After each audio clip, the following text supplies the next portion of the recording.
Hello, everyone. Welcome to our webinar today on Would You Choose to Live Forever? The Question of Immortality. I'm Claire Castro. I am the marketing manager for humanities titles at Oxford University Press in the higher education group. I'm here with one of our authors, John Martin Fischer, who's going to be leading our discussion today. Also on the line, but not on webcam right now, is our higher education philosophy editor, Andy Blitzer. Before we dive into our discussion, I just want to go through a couple of logistical items related to today's session. First of all, we have a very large audience today, a lot of interest in today's session. And a lot of people who couldn't actually make it onto the live session. So we are recording today's webinar. We will share the link out with everyone on this call and all registrants afterwards. So just so you know, it is recorded. The other thing you should know is that all of attendees are currently muted. We do that not because we don't want to hear from you, but because we want to minimize background noise. We do very much want to hear from you. We want to hear your questions and comments during today's session. There's a couple of different ways that you can insert questions and comments. One way is by hitting the raise hand button in the GoToWebinar control panel. If you raise your hand, I will unmute you and allow you to ask your question or insert your comment aloud. The other way you can add a question or comment is to type it into the question box. So those are the two ways. And if you enter a question or comment, I will speak it aloud to Professor Fischer.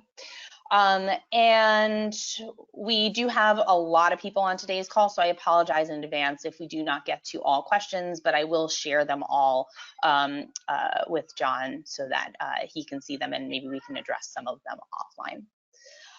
So I don't want to take too much more time with introduction. I do want to tell you a little bit about our presenter today. John Martin Fischer is a distinguished professor of philosophy at the University of California, Riverside, and a university professor at the University of California. He has worked on several titles for Oxford University Press. He's the co-author of Near-Death Experiences, Understanding Visions of the Afterlife. He's co-editor of Introduction to Philosophy, Classical and Contemporary Readings. And he also just published a book with us on, oh my goodness, I just dropped it off of my list, but it's on death and immortality and the meaning of life. So I'm going to go ahead now and just turn things over to John. One other note, I am getting a handout uploaded to GoToWebinar that you'll be able to download during the session for part of the discussion. All right, John, over to you. Okay, thank you. I thank everyone for attending. Greetings from sunny Southern California. This might seem like an odd time to talk about immortality in the sense of living forever. That will be our focus, living forever and not dying, because some people believe that in the afterlife we would still be alive. So we're going to put that aside mainly, although I think the issues are very similar in secular living forever and the afterlife, but we'll mainly be focusing on living forever. And yes, with everything that's going on in the world, it might seem very optimistic to even seriously consider the idea of immortality, but we'll be optimistic here, at least in that way, or upbeat at least. What I want to do is just talk for 15 minutes if I can, restrain myself, and then just open it up for comments, because I have some questions for you. But I would like to just set it up by talking about Bernard Williams' famous article, The Macropolis Case, Reflections on the Tedium of Immortality. And it's a well-known article. Maybe some of you have read it, many of you may have read it, a classic piece. He is maybe the paradigm immortality curmudgeon. He thinks that immortality would necessarily be unattractive and not worthy of choice by creatures like us if we did have the choice. And as a springboard to his discussion, he talks about a play by Karel Čapek, early 20th century playwright, and or early to mid 20th century. He actually invented the term robot, by the way, although that won't be what we're focusing on in his work. He wrote a play, and then subsequently Janacek wrote an opera about this character, Alina Macropolis. She was the daughter of a court physician in medieval times who gave her an elixir of life. It's kind of like eternal life, but really it gives her the opportunity to live 300 years. And then she was 37 when she first took the elixir, and now she's 337 years old as the play takes place. And she's considering taking it again. And the play is about how her life is boring, basically tedious. She's alienated from it. She thinks everything's the same. She's lost friends, loved ones, marriages haven't worked out, and she decides to destroy the elixir without taking it again. So she chooses not to live forever. And so basically Bernard Williams wants to understand and defend her choice. And what he does basically is he sets out three necessary conditions for the desirability or the choice-worthiness of living forever. And if I tell you a story in which allegedly you live forever, how could we evaluate it? Would you choose to live in that way? And the first condition is it has to be a recognizably human life. Now, that might be a little bit restricted or narrow, but Bernard Williams actually thought that our bodies are essential to us. He had the bodily identity theory of personal identity, so we would presumably be essentially human beings. But you can imagine the possibility of us being transformed into a member of another species, as in Gregor Samsa in Kafka's short novel or story, The Metamorphosis, or the character in the movie Avatar. In any case, let's just go with Williams. We could say recognizably the life of a person, or we could go with Williams for simplicity's sake. It has to be recognizably the life of a human being. It has to be not just that, but it has to be the agent's own life. Or if you tell me that story, it has to be my life. If it's the life that extends on and it's not anymore my life, then it's an interesting story, but it's not about immortality. It's not about me. And then finally, has to be attractive. It can't be filled with pain and suffering and torture and depression, and it can't be boring. And so those are the necessary conditions. And basically, Williams claims that any story you tell has to fail at least one of those criteria. If you think about it carefully, no putatively choice-worthy immortal life could meet those three conditions. It would either have to involve not a recognizably human life for various reasons, or it would have to not be me. Maybe my memories are all gone, or maybe my values have totally changed, but it wouldn't really be me. If you think, obviously our memories change and go away even in our finite lives. If we were to live 5,000 years or an infinite number of years, presumably we would have no memories of us now. Our values would presumably change radically. So how could it be me? And then finally, the objection or the worry that Williams focuses on is the boredom worry. He thinks if you live long enough, it would be essentially boring. And another way of putting it is, or maybe a supplementary point, is our lives wouldn't be meaningful anymore.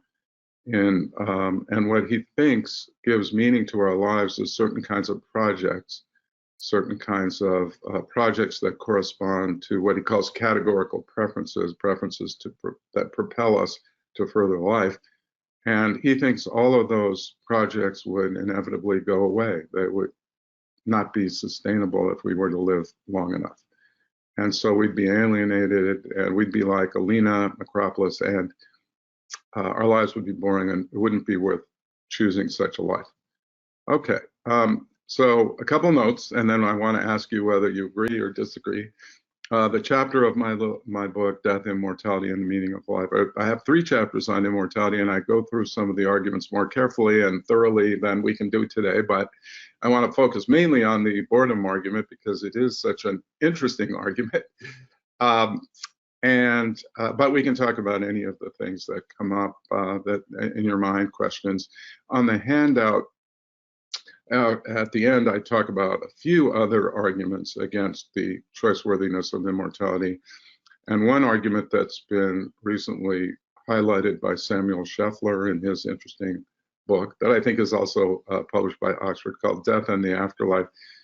He says our lives have stages, specific stages, and an immortal life would either not have stages or not have those specific stages, and therefore it wouldn't be recognizably a human life.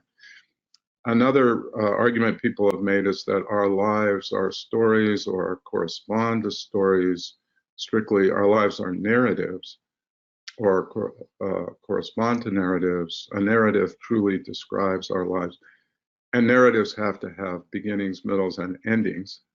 And so, given that immortality doesn't involve an ending, we couldn't live a recognizably human life. We wouldn't have narrative.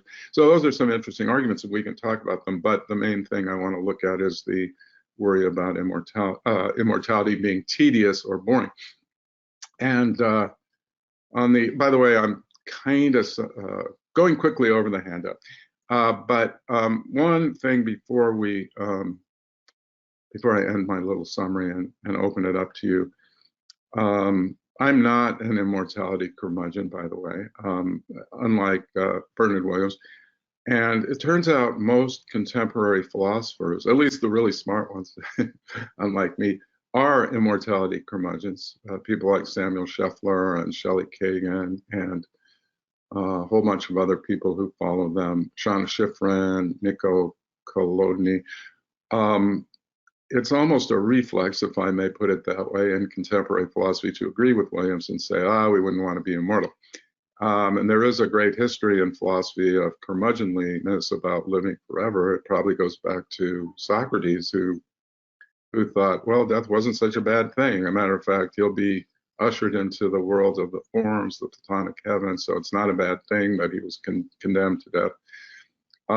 So we've tended to be curmudgeonly about immortality, but I myself think the arguments are fascinating, and it's not clear that the curmudgeons are wrong. I mean, they may be right because the issues are so difficult and hard to get our minds around, and I totally respect that view. But on the other hand, I hope, Claire, can you hear my wife talking on the phone? No, okay, I don't know. I can hear a little bit, but it's not terrible. It's not terribly distracting. Okay, I just happened to notice it. In any case, I have a lot of respect for the arguments, but I also thought when I first read Williams' article, wow, this is really radical to argue that there are no circumstances in which we would choose immortality. That's a really radical claim, and it's so implausible. Yes, we don't want to live in pain and suffering, and if we extrapolate from the older people we know who are suffering, they're impaired mentally or cognitively, their memories are shot, their body is basically going downhill, and we extrapolate, we really wouldn't want that. And that's fair. Many people come to the point, given the constraints of human life and medicine and our social circumstances in the contemporary world, they come to the point where they don't want to live forever anymore. They won't live anymore, and I totally understand that. But I think we could at least imagine, and that's the philosophical thought experiment that we're doing today, we can imagine very favorable circumstances of the sort that Alina Macropolis had. Her body was frozen at the age 37. Bernard Williams actually said 42, and he was 42 when he gave the lecture at Berkeley on which the article is based. but it was actually 37 in the play, as Connie Rosati points out in an interesting article she's written about these matters. In any case, she was biologically 37, even though she was chronologically 337. So she wasn't going downhill and deteriorating physically, and she had relatively good circumstances. Her environment was clean, and she had enough food to eat and shelter and money and so forth. So we can imagine all of that. And still, what Williams says is we wouldn't choose that, or we shouldn't choose that when we're clear. It would inevitably be alienating and boring. And that's what struck me as being just really radical and kind of implausible. I was tempted to say what a contemporary philosopher has said, well, give me a million years, I'll try it out, and then I'll tell you how I feel then. But at least if you have an exit strategy, it seems like it's a radical kind of conclusion to come to. So what I started doing when I first started teaching this article, I started looking very carefully at the arguments. I mean, what arguments does Williams make? And what arguments do other philosophers offer for their curmudgeonly conclusion, their negative conclusion about the choice-worthiness of immortality? And that's what I've done in some of my previous work. I have a book co-authored with Benjamin Mitchell Yellen, also with Oxford University Press, that focuses on near-death experiences and their relationship to the meaning of life. But in the newer book, and my previous work, I looked pretty carefully at the arguments. So what I'd like to do is stop now. Well, I'd like to stop, but I have one more point. I want us to distinguish two kinds of forever, or two kinds of immortality. And that's an important distinction, actually, that applies to the arguments in the literature, and this distinction is often not made, and I think it vitiates, it weakens the arguments that you find out in the literature. Medical immortality versus true immortality. This is a distinction that Stephen Cave in his book Immortality develops. And so medical immortality means you're not going to die of a disease or of natural causes, of your organs just deteriorating and of your getting older and your body just going downhill, or a disease. So that would be medical immortality, and that's what Alina Necropolis had. The elixir of eternal life, as long as she took it every 300 years, made her medically immortal. But she still could have been killed by one of her ex-husbands, or she could have been stabbed or killed, or she could have walked off a cliff, and she would have died, presumably. So she wasn't invulnerable to any threat to her life. Now, true immortality is more, as it were, is a stronger kind of immortality where you're totally invulnerable and you would live forever. And presumably we can build in that you would know that you would live forever. And I think that the failure to make this distinction is important in the literature. It's important to make that distinction, because otherwise some of the other arguments don't really apply to the relevant kind of immortality. Lena has medical immortality. And some people, and this is just, of course, a wild speculation, but people who've looked at this speculate that currently it would be about 6,000 years.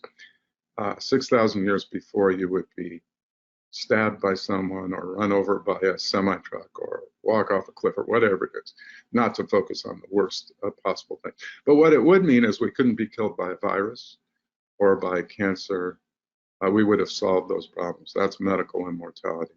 And I think when we're talking about Alina, we're talking about medical immortality. Still, 6,000 years is a long time. And Bernard Williams thought even after 337 years, you would inevitably be bored. So, okay.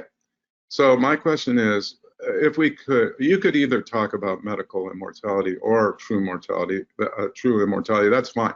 But my question is, would you be inclined to choose to be immortal, or do you agree with Bernard Williams that you shouldn't? Okay, Claire can take questions. Yeah, thank you, John. So I have a couple of questions that came in via the chat, and we also have some questions from our registration form. First, I don't know how helpful this message will be for those who are on the line, but it based on some of the comments I've gotten in the chat box, it sounds like some people have had intermittent issues with audio, especially those who are using the computer audio. So if you are finding your audio is cutting in and out, try dialing in by phone. A few people that I mentioned that too seem to have better experience dialing in by phone.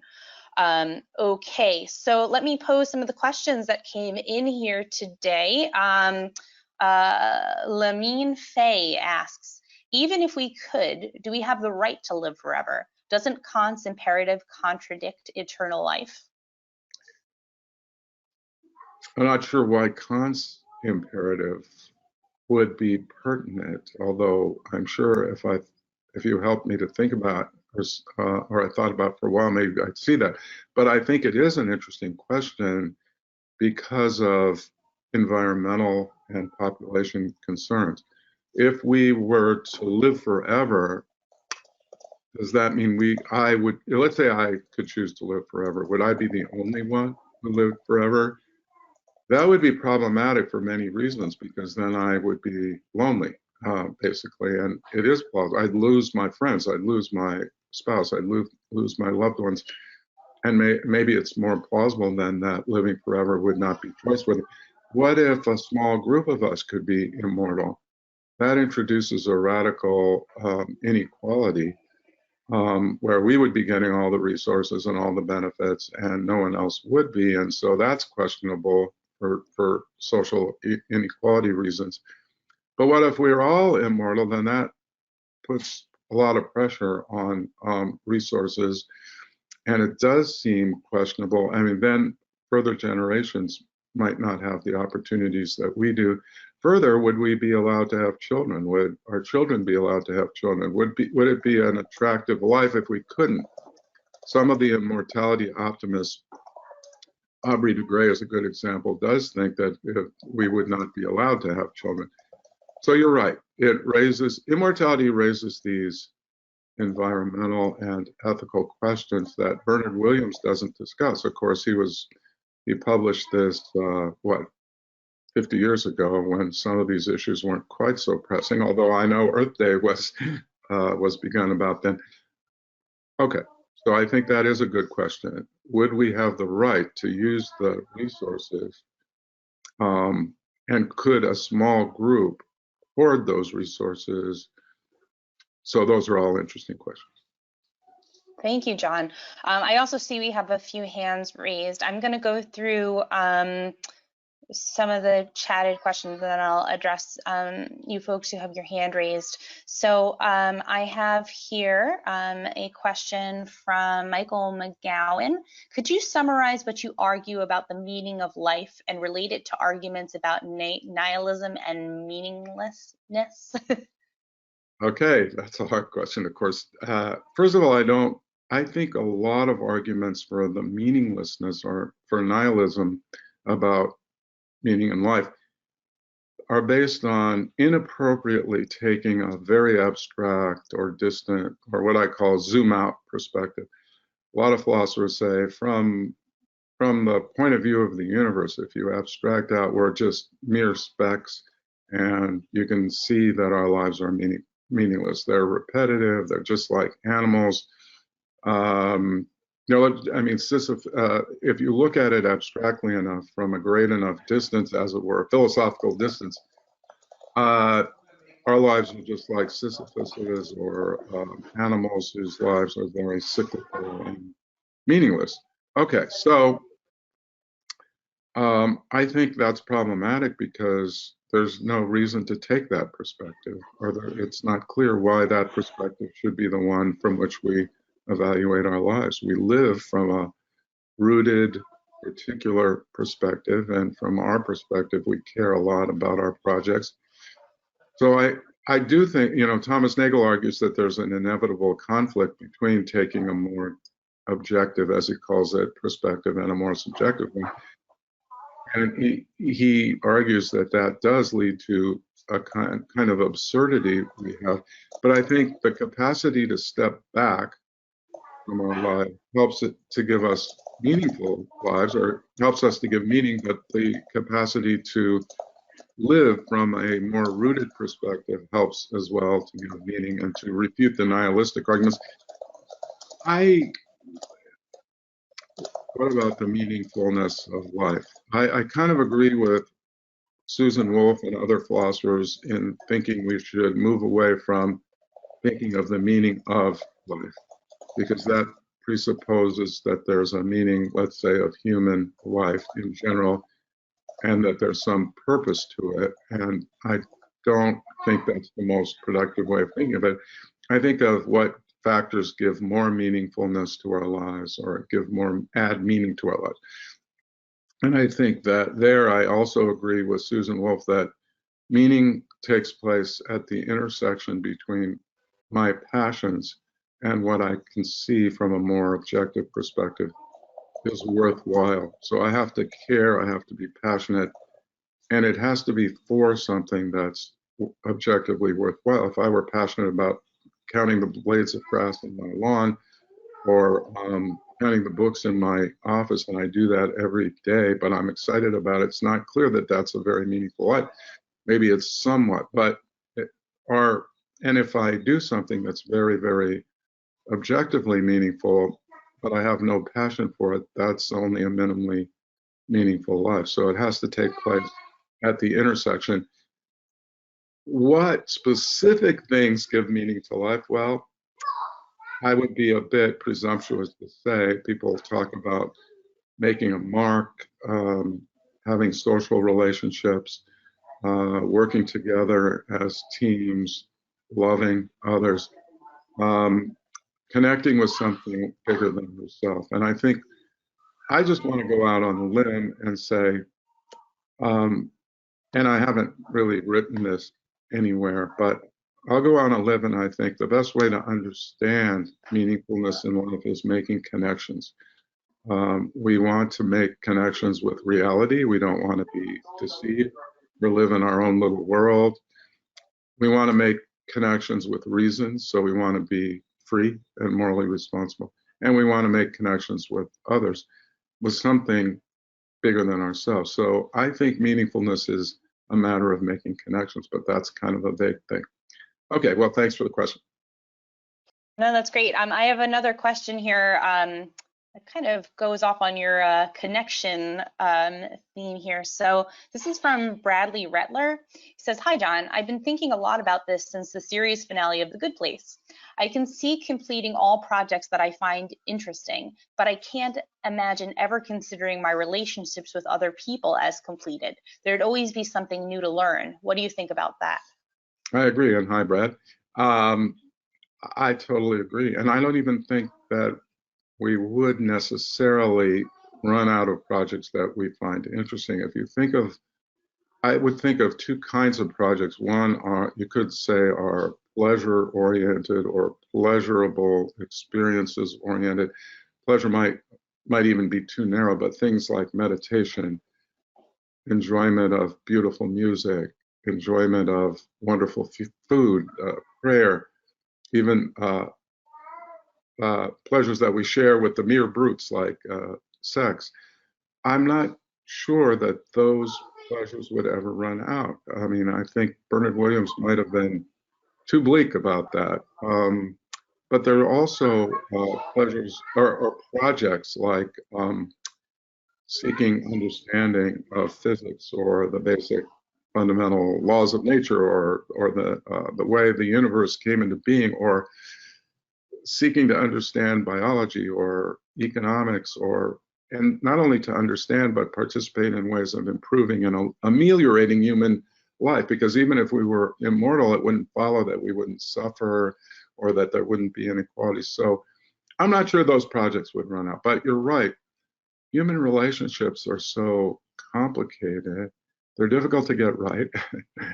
And it's not clear. I mean, I think love and deep friendship, when you think about it, would that necessarily run out? Some people think you couldn't be married forever.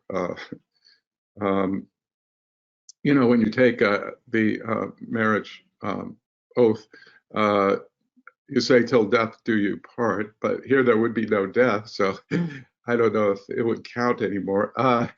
But I think it's just an interesting question because even in our finite lives, see, one of my mantras is don't apply a double standard to immortality. And some people seem to apply a double standard. Yeah, we're bored in our current life sometimes, so we would be bored sometimes in immortal life. So does that make it not worth living? Are our lives now not worth living? Well, our marriages now, sometimes they're problematic and we have to spice them up.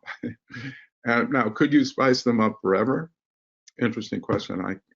Brad, I appreciate it and I tend to agree. Human relationships, they're beautiful. Like I say, they're one of the things that give meaning to our lives, the way we make connections to others. And I can't ever imagine the joy and rewards of relating to other people going away. Now, if they all died, then I'd have to find new people, and that would be a different kind of scenario. So there are complications. Anyway, that's enough. Thank you, John. I'm going to give some of the folks who have their hands raised a shot to ask their questions. Sometimes people do accidentally raise their hands in these sessions, so if I call on you and you did not intend to raise your hand or you no longer have your question, just let me know. That's fine. No worries. So the first person whose hand has been raised for quite a while is Dina D. Page. Dina, I just unmuted you, so if you have a question or a comment, you should be able to speak it aloud now. Yes, thank you, Claire. Can you hear me? Yes. Yes, yeah. And thank you, John and Claire, for providing a very stimulating topic for discussion. So I'm in Toronto, Canada, and I'm a full-time trans woman, and I'm an avid follower of Eckhart Tolle. And I come from the position, as he does, that essentially I have my form identity and my essence identity. And if you totally know yourself, then you become comfortable with the, I guess, infinity of your essence identity. In other words, I don't fear death. I'm a part of an energy of the universe that exists universally. And there's a lot of comfort that I have in that position, in that whether I live forever or don't doesn't matter, because I am complacent with being a part of the universe. If I did have a chance to live forever, and I would have picked a time in my life where I was the optimally healthy, let's say 40 years old, and I could continue that forever, would I want my form identity to live forever? And I would say, yes, that would be interesting. I may get tired or bored with the fact that every generation around me has to reinvent the wheel, and my understanding of life may be at such a higher understanding that no one would be listening to me. So it's kind of an interesting perspective. And just on a final note, that I'm actually a donor for the IFP, the Institute for Plastinization, Dr. Otto von Hagens, who plastinizes bodies. And my remains will actually outlive the pharaohs of 4,000 years. And there's kind of some excitement in being a trans woman who's going to essentially be around for 4,000 years. So thank you for your time. Thank you. That was great. A lot of different points, so I could just address a few of them. But I think the main point is a nice further refutation, or at least calling into question, of what Bernard Williams argues, because he argues again that if your values change and your memories change over time, it's just not you. You know, if the changes are significant enough. But you point out that if we have a kind of essence, maybe even called a soul, though that might not be the word that Eckhart Tolle uses. But if we have an essence, we can undergo radical changes in our values and our beliefs and our bodies, and we could still be the same. And I agree with that. I think it's just wrong what Bernard Williams says, and it's to apply a double standard. I mean, in our own lives, in your life, you've undergone some radical changes, and you're still you, if I may put it somewhat weirdly. So I agree with that. And one thing I also get from Eckhart Tolle is the importance, and he is someone who summarizes the wisdom and insights of various spiritual thinkers and ideas. But one important thing in spirituality and mysticism is the idea that the importance, or as he would put it, the power of now. And I think he argues there's nothing but the now. And I think that that is somewhat misleading, although there's a truth to it, but I think the truth is not quite as deep as he thinks. But I think what is important is to be connected to the now and the present. That's part of the meaningfulness of life. And that's something that we can lose. And maybe in a time like this, when we're all living very different lives from our normal lives, and we're called on to stop a lot of running around, we can see what's really important, and we can learn how to focus more on the now. There's an interesting book by the contemporary philosopher Kiran Setia of MIT, in which it's called The Midlife Crisis. And part of what he wants to emphasize is a good way to avoid that is to learn how to be more present and how to be more connected to the now. Okay, but I agree. Thank you for the question. We can undergo radical changes and still be the same. And finally, the cryogenic preservation. Right, that's one way to seek immortality. Now, some people arrange for their bodies to be frozen right at the point that they've died, with the hope that eventually we'll be able to solve the problems that they have and they'll be able to be thought out. It's kind of a radical idea, but some people try it. Okay. All right, I'm going to go to another person who has their hand raised now. Bill Meacham, looks like your hand is raised. I'm going to unmute you, so if you want to speak your question aloud, you can do so. Okay, excuse me, can you hear me okay? Yes. Okay, so Mike, here's my thought on this, and appreciate your comments on it. If we assume that the universe is infinite, that it has no end, and if we assume that it's constantly changing, then if we lived forever, we would never run out of stuff that would interest us, so it would not be boring. Your comment, please. Okay, thank you.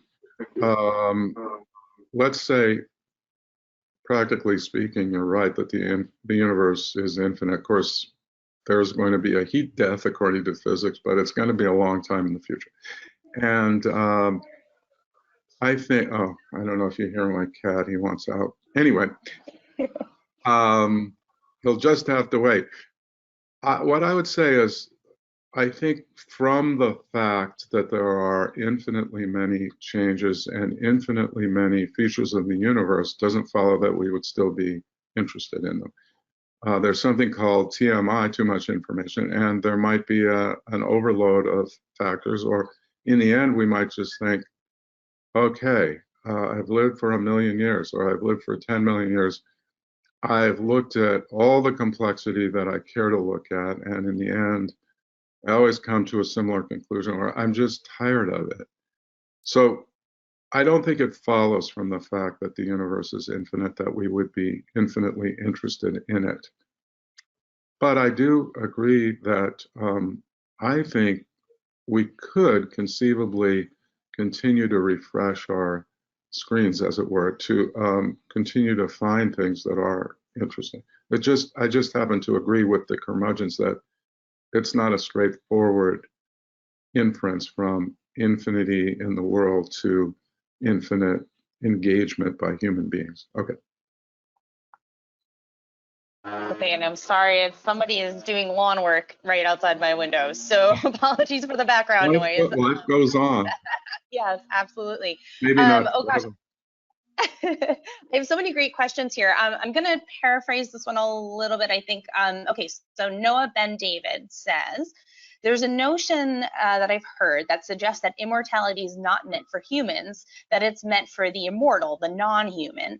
And you would think immortality wouldn't mean immortality of human life, or you need to be human. Like basically, all right, so here's the heart of the question.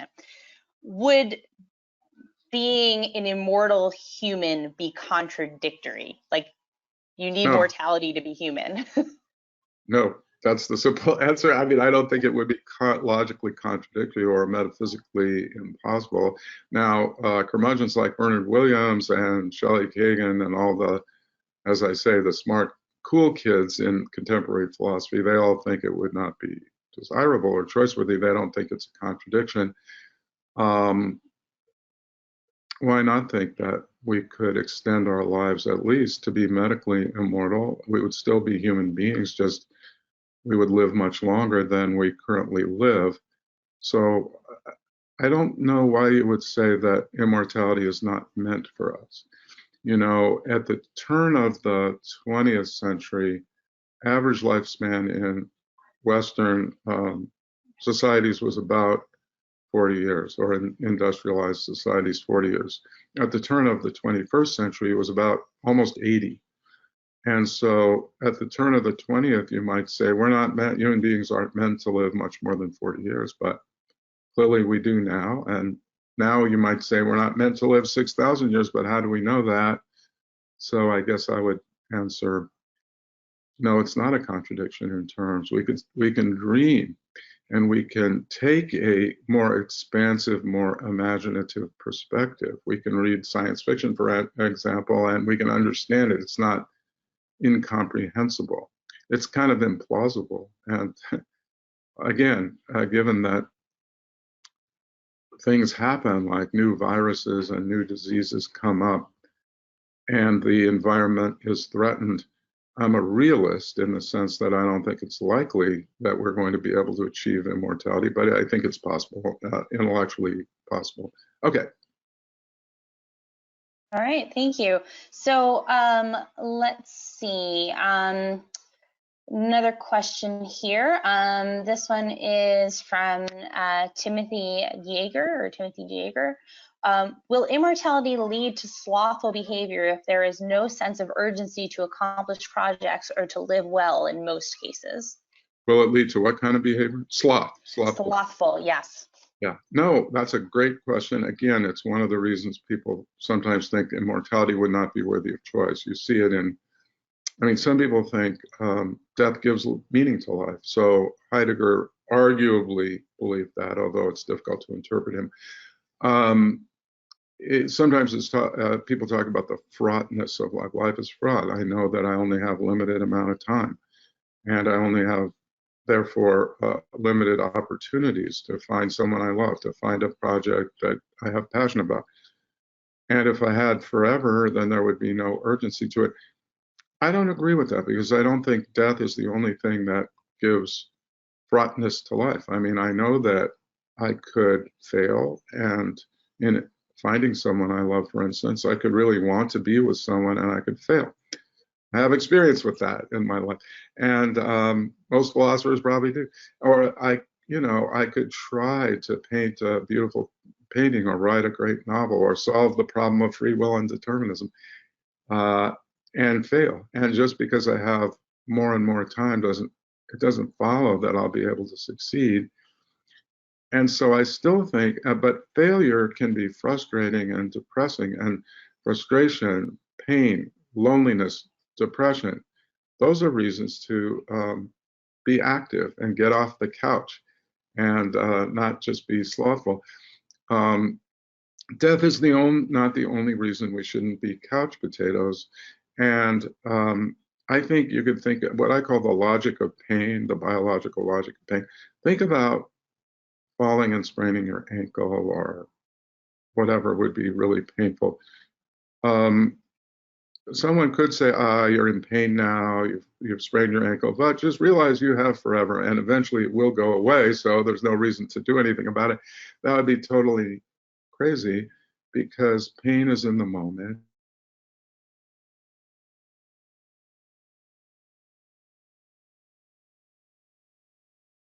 think, John, we might have lost your video for a moment. And Apologies there's to an everyone. urgency to it. We want to avoid further suffering. We want to avoid boredom. So I heard the audio. Yeah, we just lost you for a moment. Should I You try broke and up a little refresh bit. it? Yeah, if you can. You're But I'm back, back but it now? sounds like you're a little. Yeah, you seem like you might be a little bit delayed. Okay. What should I do? Is Why there don't some we way? why don't we try, I'm gonna actually, everyone on the line, stay there. To help with bandwidth a little bit, I'm gonna stop sharing my webcam for a minute just to see if this helps a little Okay. bit. Uh, Maybe we'll get Okay. more bandwidth, John. Hey, John, can you just say hi just so we can see if your audio is Hi, syncing up? everyone. Hi, everyone. I'm very sorry about the glitch. Nope, that seems much better, John. Why don't Okay. we continue this way? But I won't be able to see Uh, you.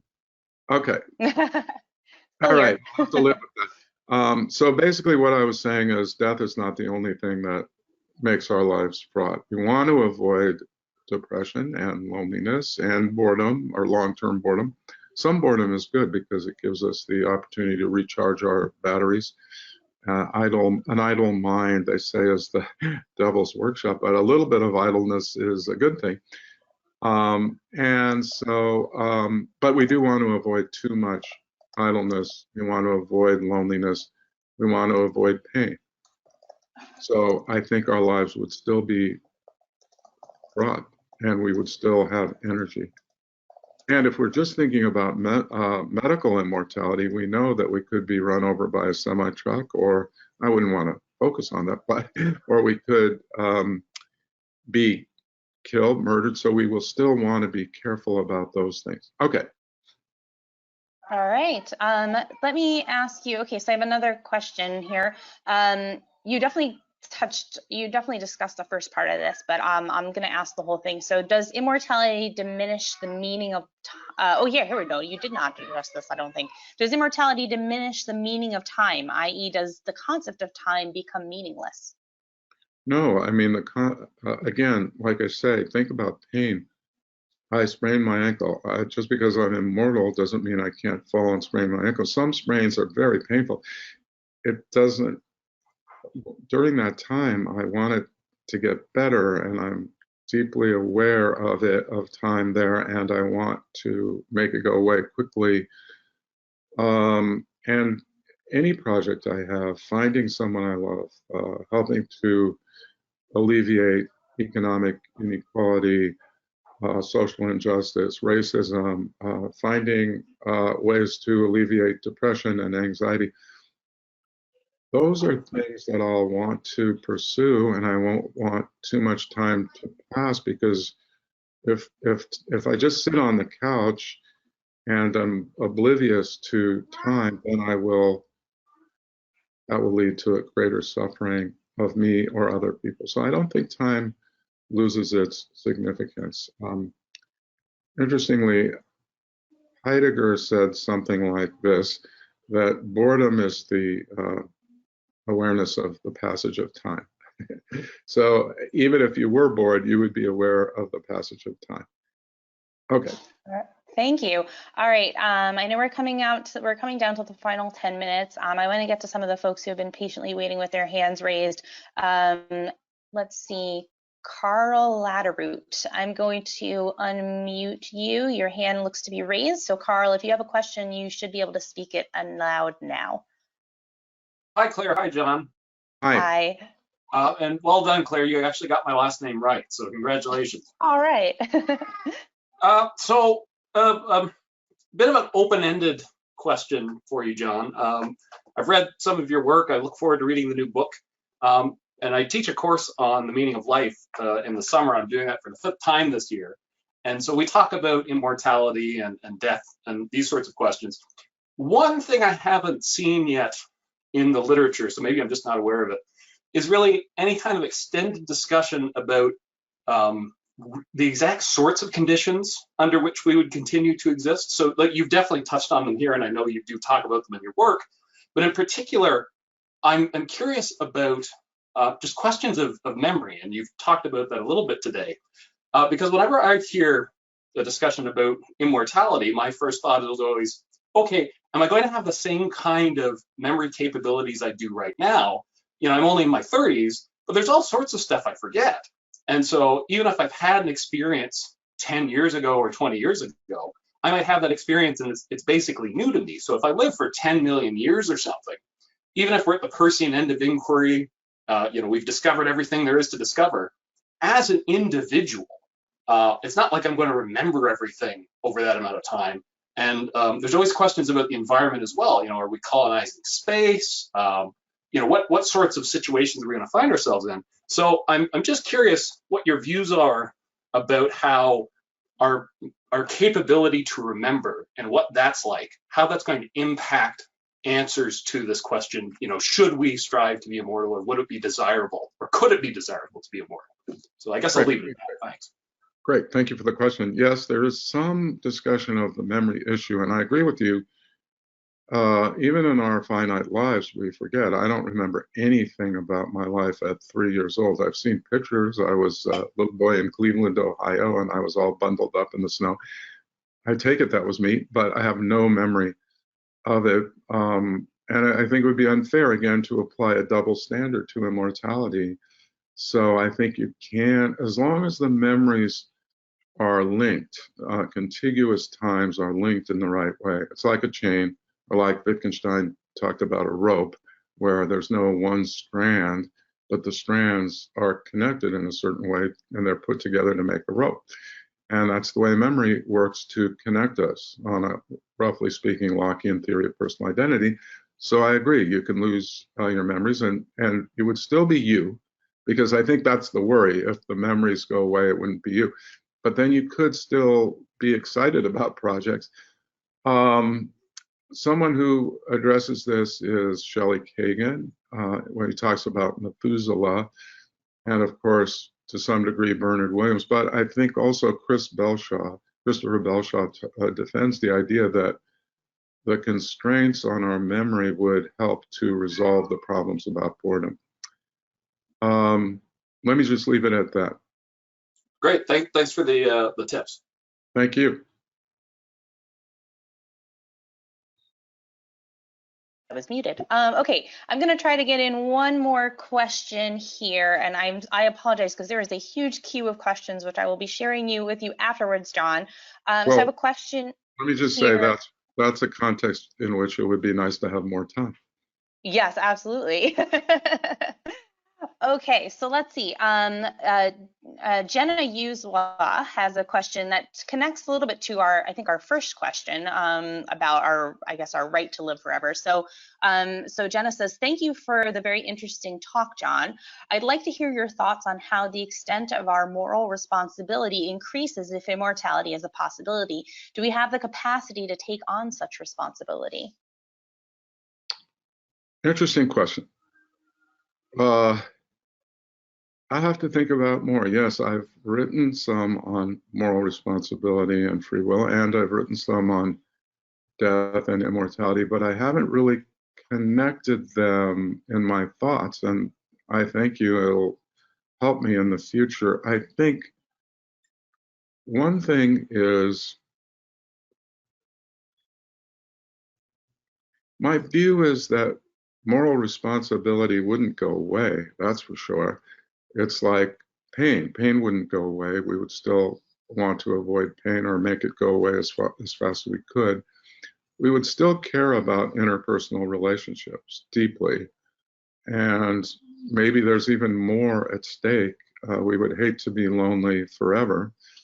So we care, and moral responsibility, I think, is the glue that holds personal relationships together. If you think about moral responsibility the way Peter Strawson did in terms of what he called the reactive attitudes, love, gratitude, even hatred, resentment, indignation, those are the kinds of attitudes that glue us together in our interpersonal relationships, and those would not go away. We wouldn't want them to go away in immortality. Moral responsibility would still be important. I don't know if it would be more important or less important. Free will would also be, of course, important insofar as it's intertwined with moral responsibility, in my view. when it's understood in the. It's a great question. I think the simplest answer I can give is human beings have some basic needs and some basic desires and ambitions, and those help to give meaning to our lives. We want to make connections in part with other people, and insofar as moral responsibility is crucial to that, we would still care deeply about moral responsibility. So thank you. All right, we have 4 minutes to go. I am going to try to get in one more question. Okay. If people do, yeah, if people do have to leave at the hour mark, please don't, please feel free to do so. We will not be insulted. And again, we will be sending out a recording afterwards. So here's the question. So this is another one from Timothy Yeager. Is death an integral to human ontology? If we deprive ourselves of death, do we fundamentally change our natures? I think we change our nature substantially, but not fundamentally. In other words, this is almost like Samuel Scheffler's point that our lives, as we lead them, have specific stages. And yes, an immortal life would not have exactly those stages, would have some, like being a baby and a toddler and an adolescent and so forth, but it wouldn't have certain stages.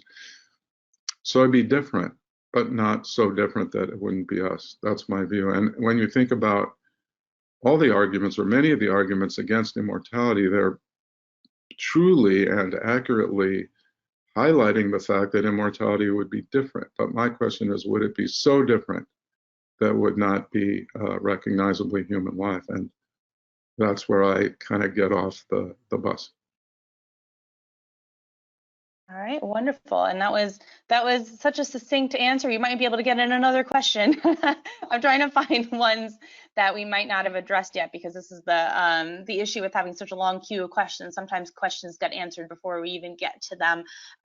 So let me see.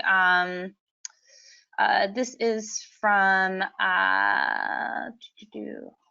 okay. Derek Jones says, wouldn't living forever lower the quality of life in the long term? If we knew we were going to live forever, would there be less pressure to create, invent within the limited time span of our lives? Without the pressure of inevitable death looming over us, wouldn't this make people lazy and less creative? And I know we did touch upon some of that, but just wondered if you had any additional thoughts on that. I still would care about producing products that are creative and that alleviate suffering, or that bring honor and attention to me. And so I would still feel that pressure, and I wouldn't want to just sit on the couch. When you think about life in prison, it's a terrible thought. And I think life sitting on the couch, with we would be imprisoned in the sense that we would be unconnected to what we care about. And so there would still be a significant incentive to be active and to not be a couch potato. Anyway, that's my own view. Another way of putting it, again, is death is not the only reason that we would be motivated. It's one reason, but I don't even think it's the fundamental one. Some people, for instance, would prefer the death penalty to life in prison. Okay. Thank you, John. I appreciate that, and I appreciate all your time today in leading this discussion and sharing your thoughts. I want to thank everyone who came today to this session. I know this is a somewhat hectic time, and I appreciate your taking some time out of your day to add your questions and comments. Apologies to anyone whose question we didn't get to in the live session, but I will be sharing those out with John. Everyone on the line, as well as those who registered and couldn't attend, will be getting an email from me. It will likely come before the end of tomorrow, so don't be alarmed if you don't get the recording right away. It takes a little bit of time to render and to gather all the resources, but I will be sending that along with the handout that John provided in case you weren't able to get that from the session as well. And if you have any further questions that occurred to you after, let me know. And if we can address some of the unanswered questions in writing, I'll share those at a later date with everyone. John, do you have any parting words you want to say before we end the session? Thank you, Claire, for facilitating this, and thank you all for coming. I really appreciated it, and I had a great time, and I will be looking forward to doing my best to addressing any questions that I can. So stay safe, because that's the only way you could live a little longer, at least, even if you don't live forever. Yes, absolutely. All right. Thank you again, John, and everyone enjoy the rest of your day. Be well. Yeah. Take care now. Bye. Okay. Thank you.